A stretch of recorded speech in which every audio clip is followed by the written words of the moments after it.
Hey, it's Jake Goslin. Welcome to this training that we are calling High Impact Worship Leader versus Mediocre Worship Leader. I know it's kind of a silly title, but just keep watching. You'll understand why we called it this. So I'm going to talk about the 5 elements that high impact worship leaders know that mediocre worship leaders don't to have an engaging and thriving worship ministry. So first, I want to start off with who is this training for? I just want to make sure we're not wasting anyone's time. So if this is not for you, you can go on and, mess around on Instagram or TikTok or Facebook or whatever other apps folks are wasting time on these days. But I just want to make sure up front that just the right people are watching this training.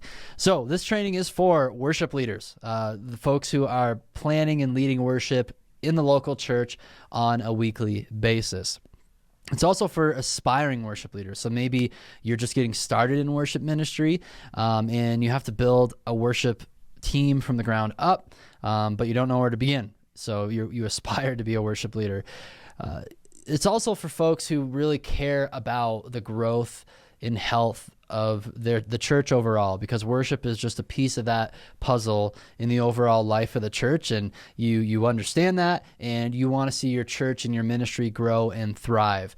It's also for you if you're not afraid of challenges and hard work, because really anything good in life, usually it's pretty challenging to attain and takes hard work to make it happen. So if you're looking for a magic silver bullet for making your worship ministry thrive, we don't have it here, but we have lots of strategies, or a few strategies that you can apply with some hard work to get some great results for your ministry. And then finally, this training is for those of you who don't have it all figured out. So if you're willing to take feedback and to make some changes to improve yourself as well as improve your ministry, then you're in the right place. But if you have it all figured out, you don't need to learn anything new about worship ministry, then you are not in the right place, and you can carry on to whatever else you'd like to do. So I'll just give a moment for those of you who don't meet the criteria on this slide to exit this video. Okay, now that they're gone, let's move on. So I want you to imagine for a moment, what would your worship ministry look like if you had a clear roadmap to building and leading worship that engages your congregation, it achieves musical excellence, and it eliminates distracting mistakes caused by technology, and it attracted committed volunteers whom you could equip and empower to lead. So just imagine what it would be like if your ministry was like that. So in this training, here's what you're going to learn. Here's what we're going to cover. You're going to learn how you can lead spiritually impactful worship without a ministry degree or even having the title pastor. You're also going to learn how you can set your team up for success without spending hours upon hours in rehearsal. You're also going to learn how technology can be your friend as a worship leader instead of something that just causes a bunch of headaches. And then you're going to learn how you can build a team of committed volunteers. So let me know if any of the things on this list sounds like you. Maybe you feel terrified to speak or pray in worship, not sure how to navigate the pastoral aspects of worship. Or maybe you dread the weekly tasks of planning and prep because you don't like getting bogged down in all the administrative stuff that has to happen every single week for every single Sunday. Or maybe your band members just aren't showing up to rehearsal prepared, and then it's kind of a train wreck and it doesn't sound very good. Or maybe technology is confusing.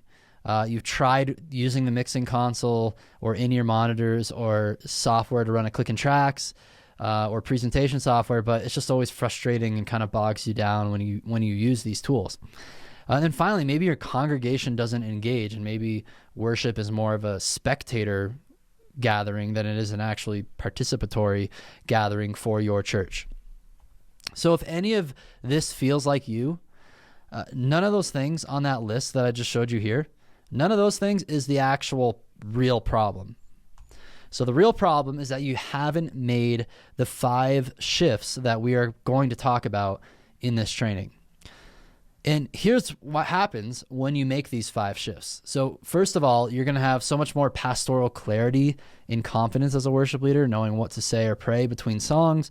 You'll be able to save time every week as you plan and lead worship and set your team up for success so that it just eliminates mistakes and they have no reason to not show up prepared. It's also going to transform the sound of your band from sounding kind of amateur to professional. And then it's also going to help you leverage technology so you can accomplish more with less. And then finally, when you make these 5 shifts, it's going to prevent burnout in your worship ministry. I know this is a very common thing because in any ministry position, because every single Sunday, whether you're a worship leader or pastor, you got to show up and do your thing. And it can get exhausting if you don't have the right systems in place.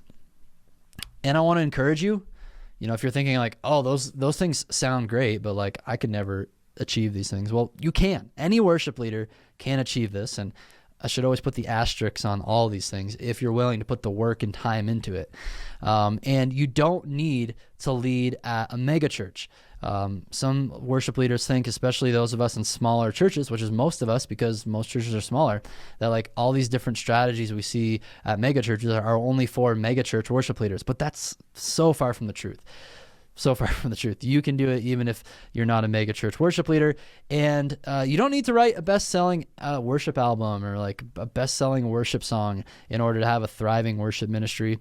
And you don't need an expensive ministry degree. And I'm saying that from the experience of going to both higher education in college, studying music and religion, and as well as going to seminary for my MDiv. It wasn't it was valuable in certain ways. But honestly, so much of that time, I feel like so many things that have really been most effective in my worship ministry, I did not learn in that context whatsoever. So you don't need an expensive ministry degree. You may be wondering, who is this guy? Well, my name is Jake. Jake Goslin is my last name. And I'm a worship leader.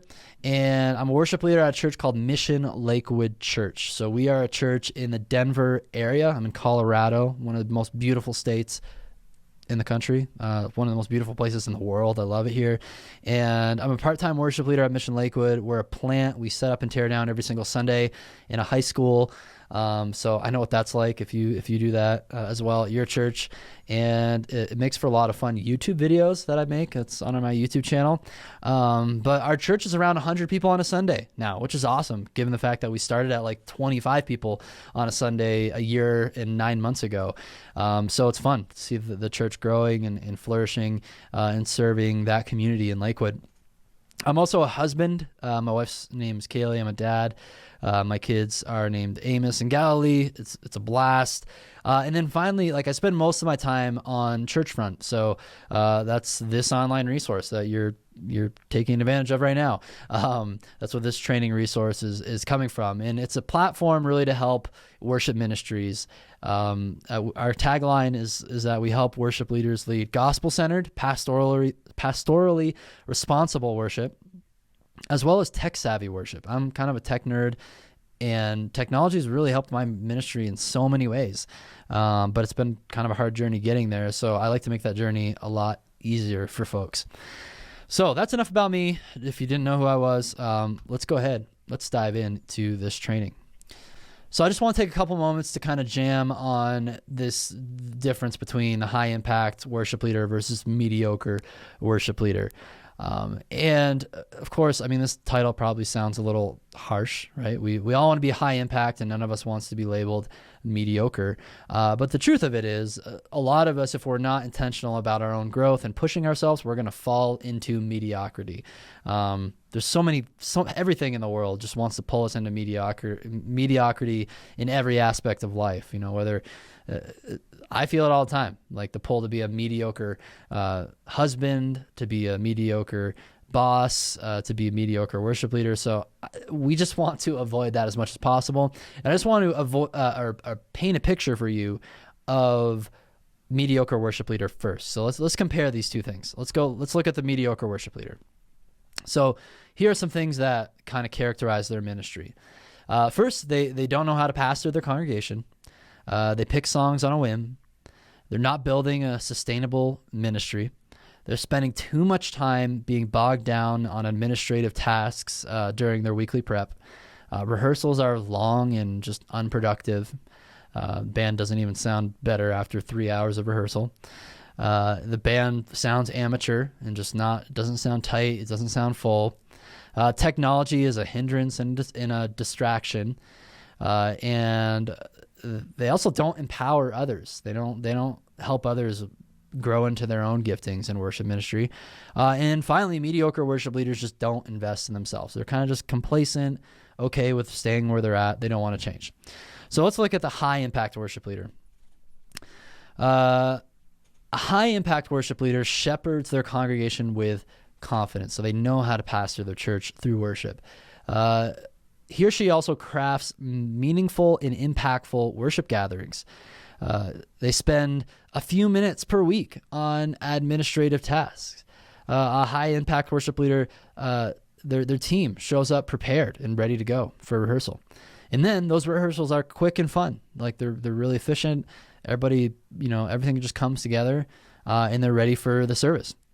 And then the band sounds professional. It doesn't sound sloppy or empty. It sounds tight and it sounds full. And then they're able to leverage technology to enhance worship rather than to hinder worship. And then a high impact worship leader also knows how to empower others in their team to lead so that not everything depends on them, but they have others who can carry the ministry forward as well.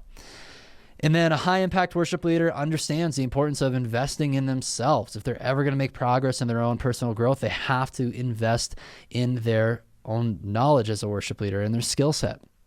And then finally, a high impact worship leader gains greater respect from their team, their congregation, and other leaders.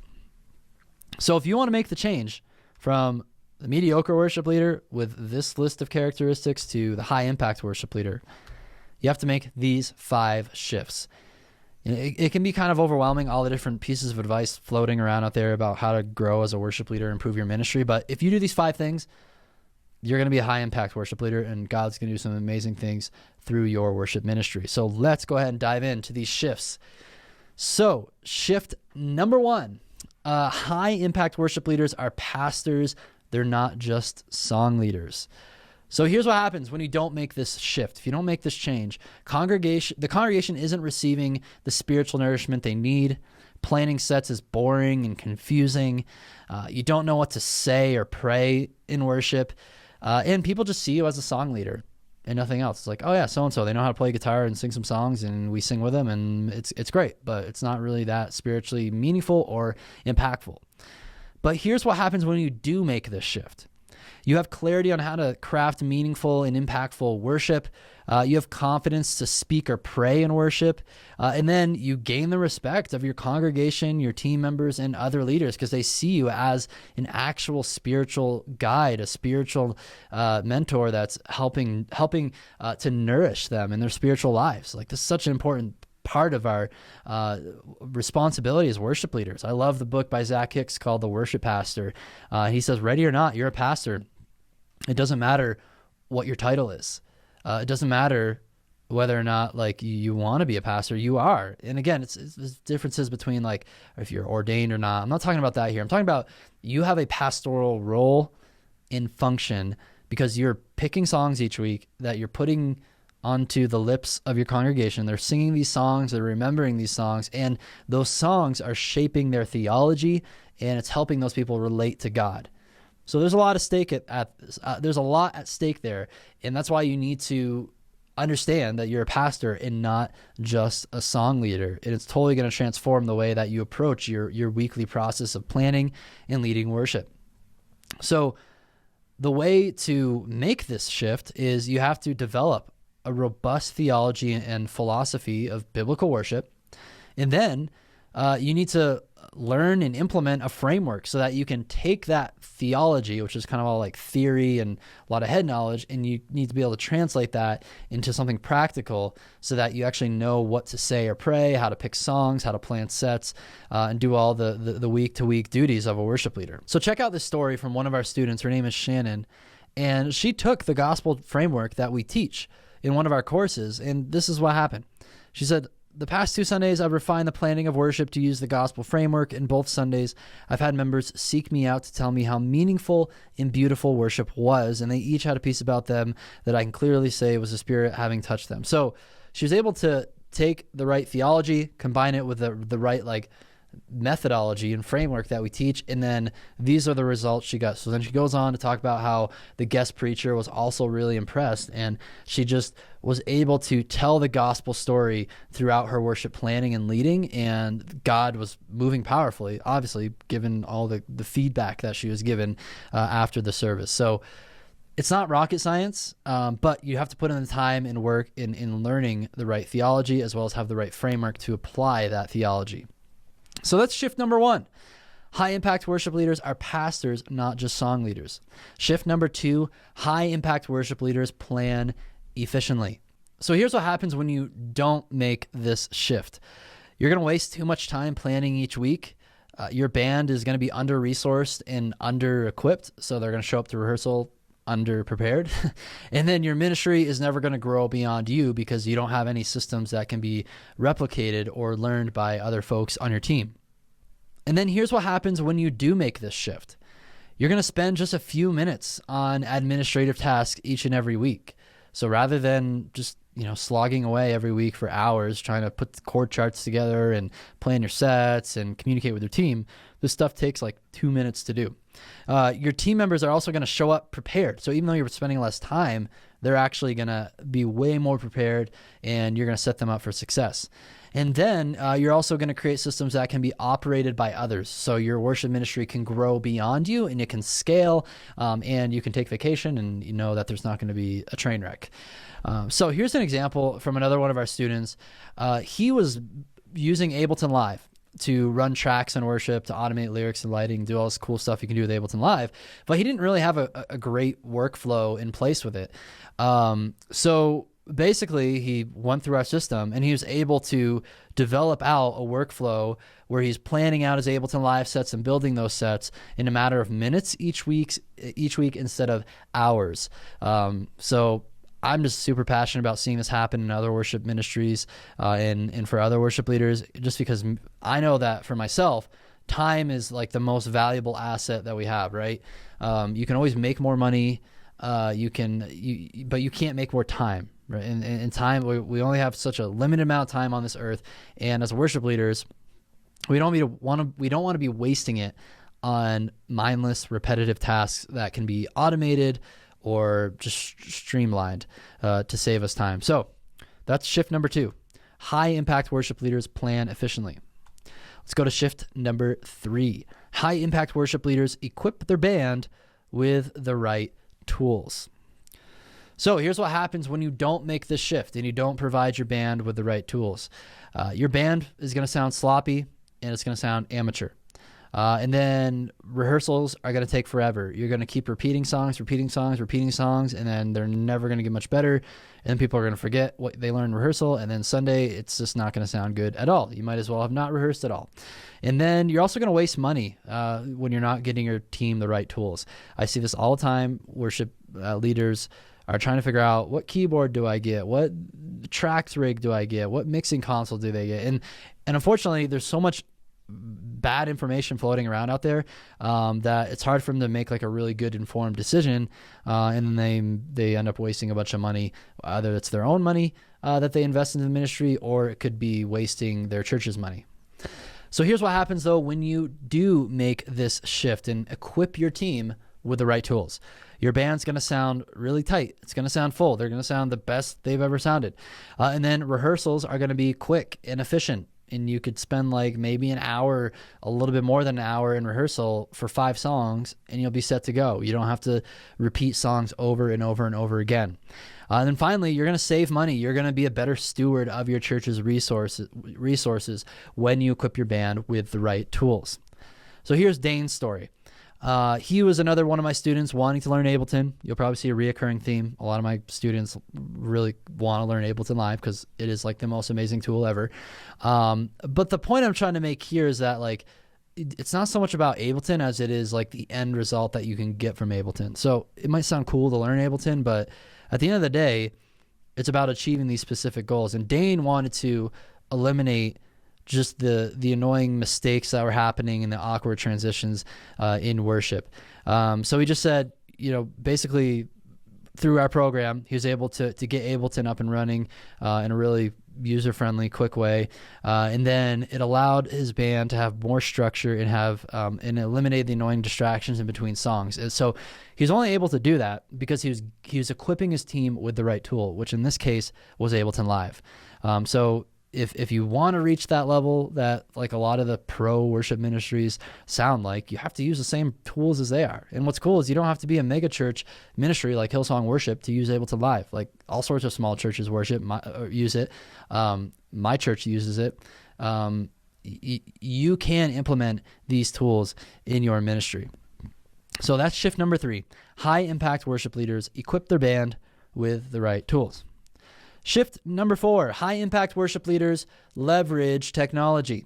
So first, I just want to say there's this kind of like weird mindset floating around in the worship ministry world sometimes where it's like people think technology is evil, and it's just like a very immature perspective. And I think the reason people say this is they think that we can be idolatrous of technology, which I agree. I think we can easily make idols out of tech and lights and sound and stuff like that.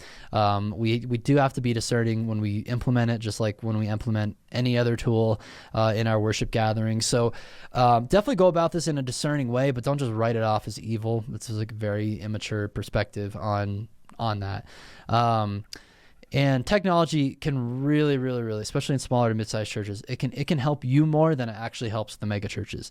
If you just know how to actually use it. So here's what happens when you don't make this shift and you don't leverage technology. Technology is confusing, and it's a hindrance. It causes a lot more headaches than it does help you out. Also, your ministry is going to sound awful. So like if your sound console is not being used right, it's not mixed well, all your hard work that you're putting in as a band, it's pretty much rendered useless.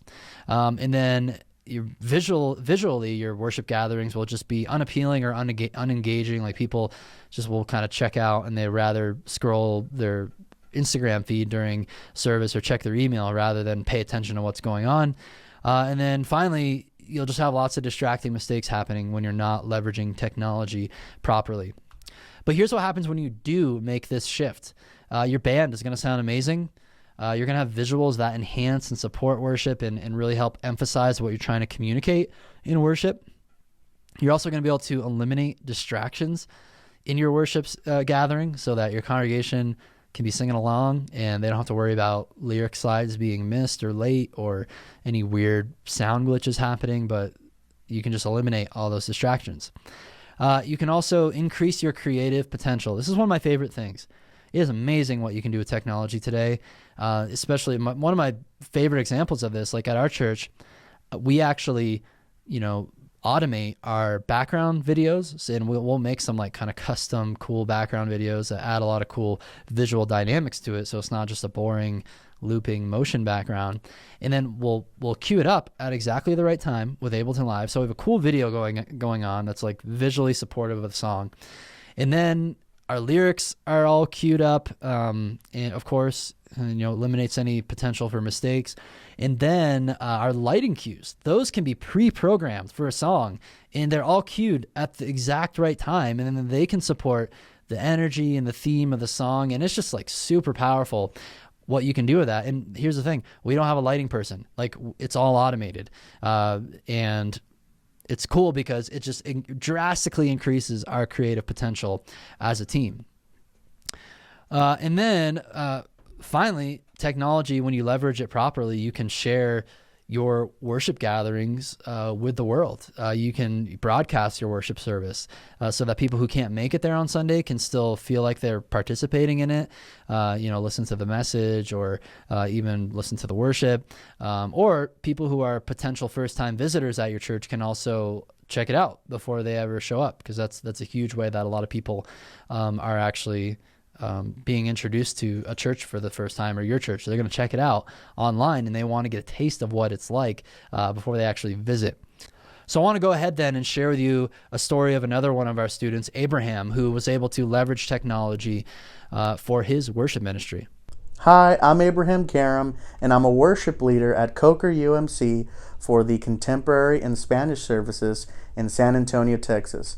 Now, before joining Worship Leader School, I knew about Ableton, I knew about multi-tracks, but that's it. I didn't know how to implement them in a service. In fact, I even thought that it could possibly, in a way, take away from the worship experience. I had friends that used them and taught me a couple of things here and there, but it was definitely a different language for me. Now, after learning about Jake and Churchfront and Worship Leader School, the goal went from just playing the multi-tracks to actually automating ProPresenter and Lights using Ableton. Again, I would never see myself do something like this. I thought it was a very different language. But like I said, I started in January, and by that third week, I created a worship set list. In February, I connected to ProPresenter, and by March, we were already using Ableton to automate the lyrics and the lights. I really didn't think I was going to be able to learn this, but now I look forward to setting up the worship set list every week, ProPresenter, and I can easily control the lights, which really helps with transitions in the service. So at the end of the day, I just want you to know that you can master technology and leverage it for your worship ministry. You don't need an advanced engineering degree to make that happen, or a computer science degree. Anybody, even non-techie worship leaders, can learn and implement these tools. So that's shift number 4. High impact worship leaders leverage technology. Shift number 5. High impact worship leaders leverage people. So this is where some really cool stuff starts to happen. But first, let's talk about what happens when you don't make this shift. First, you're going to quickly burn out because you're doing everything yourself, and it just gets really exhausting. And then your worship ministry always relies on you to be there. So if you're not there, it's kind of a train wreck and nobody else knows what to do. You don't want that. You want to be able to go on vacation, or what if you're sick? I remember one time, I had laryngitis, and it's I couldn't sing at all. So we had to rely on other team members to actually lead songs, right? And then you're also going to struggle with never having enough team members or volunteers. And you're going to have a lid on your potential as a leader. You're always going to be stuck kind of doing lower level worship leader activity. And you're never going to be able to do that higher level creative work when you're never empowering or equipping other people to help you out. So here's what happens when you do make this shift. First, you're going to gain back time that you can invest into higher level creative work. And I'm talking about some of those things that you always wanted to do, but you never have time to do. Maybe you wanted to work on writing songs, worship songs. Maybe you wanted to plan a special night of worship for your church. Maybe you want time to do other things to help serve your church. We need a better website, but I'm the only creative one to get any of that work done around here, but I don't have time to do it. Right? There's so many things. Or maybe you just want time to spend with your family and not spend hours upon hours every single day planning out your worship ministry and prepping things, but you want time for other things in your lives, because a lot of us are not just worship leaders. We have other things going on. Another thing that happens when you do make this shift is that other team members in your ministry, they end up flourishing. They end up growing in their giftings and developing skill sets to serve the church, and really awesome things start happening. And finally, you're just never going to run out of people. It's not going to be an issue because you're just building systems where other people can be equipped, and then more people will be attracted to that and want to be a part of that. So you'll never run out of people. And here I just wanted to share with you a little bit more about my story. This has been one of the biggest learning curves for me, is especially in the past couple of years with Churchfront, as this has grown as a resource and as a business. We have a couple employees now, and I'm just learning that time is such a precious, valuable asset, and I only have so much of it.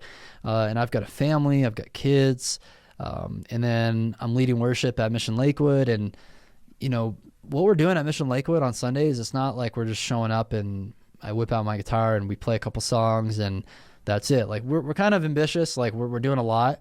We're really pushing ourselves. But it's been awesome. We love our worship gatherings and we have a blast, and it's really helped with the growth of the church. So in order to accomplish all these things, I have to build a team, and I have built the team so that for a lot of my week-to-week stuff that I do for Mission Lakewood, I spend less than an hour during the actual work week on worship planning stuff and prepping our team. And that's because I have other team members who help me with planning and prepping and help get that stuff done. And they build the Ableton live sets and do all these other things. So it's really cool when you can empower others to do these things. That really frees you up as a worship leader to do any other activities, or it saves you time. You can spend more time with your family, and just make the most out of life in general. So that's my story, and that's that final shift, is that high impact worship leaders know that they need to leverage people. So let's do a recap. These are the 5 shifts that you need to make. And when you start making these shifts, lots of cool things are going to happen in your ministry. So number 1, high impact worship leaders are pastors. They're not just song leaders. Number 2, they plan efficiently. Number 3, they equip their team with the right tools. Number 4, they leverage technology. And number 5, they leverage people. So at this point in the training, we pretty much have reached the end of the training, but you have a choice, and you have to decide, like, which type of worship leader are you going to be? Are you going to be a high impact worship leader, or are you going to be a mediocre worship leader? And I think the choice is obvious, right? Like, we all want to be high impact worship leaders. None of us want to be mediocre at anything, I hope. But it's not easy to actually like make that choice and like make it happen, because a lot of the things that we listed with these 5 shifts, like, I'll be honest with you, it's not easy to do. Like, it takes work and time and effort and repetition and practice, and it's like building any other skill set in your life. But you have an option right now. Option number 1 is to do nothing. And if you take that route, which it's totally fine, you can. But here's what's going to happen. You're going to have no clarity and confidence in how to pastor your congregation. You're going to be disorganized and inefficient with your planning systems. Your band's going to sound sloppy. You're going to have lots of technical mistakes. Technology is going to be a headache instead of an asset. And then you're going to have a lack of volunteers and team members. Or you could pick option number 2, and you can make this a defining moment for you in your worship ministry. You could say, I've had enough with having a mediocre worship ministry. I know that my team and I have not reached our potential. I'm sick of sloppy music, technical glitches in worship, not having enough team members, and not knowing how to move forward. It's time for a change. And you could say, I want to build my ministry the smart way, using proven systems that have worked for countless other worship leaders. So maybe you're an aspiring worship leader, and that's what you could say. Or back to this slide, like, you've been leading worship for a while, and you just know that a change needs to happen. So I want to encourage you, don't let this be just another one of those another moments, right? Like, that just happens when you learn some cool information about worship ministry, but then you just walk away from it, never utilizing this knowledge to actually help you achieve your goals. Instead, you could choose the easier, faster way through mentorship from someone who has a proven roadmap to follow and is constantly on the cutting edge of worship ministry. And here's the thing, is like, I know that this can work for you because it's already worked from others who have gone through our program, and you've heard their story earlier in this training. Like, they're the ones who I was sharing examples of a lot of these shifts and a lot of the cool things that happens when you make them. So if you do want these types of results that you get after making these 5 shifts, and you need help making these shifts, because like I said, it's kind of a lot of work that goes into it. You got to have the right strategy so you're not just kind of shooting in the dark the whole time. If you want those results, I do have something special for you and a way to help you get to those results, but there's absolutely no pressure whatsoever for you to actually take advantage of it. So here's what it is. You can schedule a free strategy session with my team, with the Churchfront team. Because over the next 5 days, we set aside some time to talk to you and see if we can actually help you. We'll talk for roughly 45 minutes, and we're going to map out an action plan for you to reach your goals and use the systems we talked about today to accelerate your growth as a worship leader and also to grow your team. And then, towards the end of our call together, if you want to work with us and it sounds like we can actually help you, and we're positive we can actually help you, then we may invite you to become one of our new students. There's no guarantee. We don't invite everybody to work with us because, to be truthful, like, not everybody is the right fit. They're in the right place to work alongside our team. We just want to make sure that it's the best for you. It's the best, for our team. We know that we can actually get you results. We really want to ensure the right fit before we ever move forward with anything, with any new students in our program. And even if we do invite you, though, to join the program, there's absolutely no pressure to join. It's still completely up to you whether this is something that you want to be a part of. So here's what you do next. Step one is you click the button below this video, and then it's going to bring you to a page where you complete the application survey. So take your time, fill the application survey out thoroughly. If you just put one-word answers in there, we're not going to, we won't accept you any further in the process, because we have so many applications coming in, and we just have to see from that form who's actually serious about this. We have to know that you actually do have a real problem and a real challenge you're facing in your ministry in order for us to actually help you out with these things. So please be thorough and specific in the application form. Step number two, after you submit the form, it's going to bring you to a page where you can actually schedule the call with my team members. And then you'll be able to pick a convenient time on the calendar. And then make sure, the time will be added to your calendar as well automatically. But just make sure it gets in there. You set a reminder, you set an alarm for it or whatever, so you don't miss the call. And then you'll show up to the call. And like I said, we'll hop on the call. We'll talk about your ministry, your situation, whether or not, we'll figure out whether or not we can help you and whether or not we're confident that we can help you achieve your goals, and then we can go from there. And if you want to be a part of it and be a part of our training program, then we'll tell you what to do next and we'll make it happen. So all you have to do now is just click that button below this video, complete that application form, schedule a convenient time for a call, and my team really looks forward to connecting with you. We can't wait to hear more about what you're up to, what your ministry is up to, what your church is like, and we're really excited if we can come alongside you to serve you and help you achieve your goals and help you make these 5 shifts so that at the end of the day, you can reach your potential as a worship leader and you can be a high impact worship leader. So that concludes this training. Just click that button below to take the next step, and thanks so much for watching.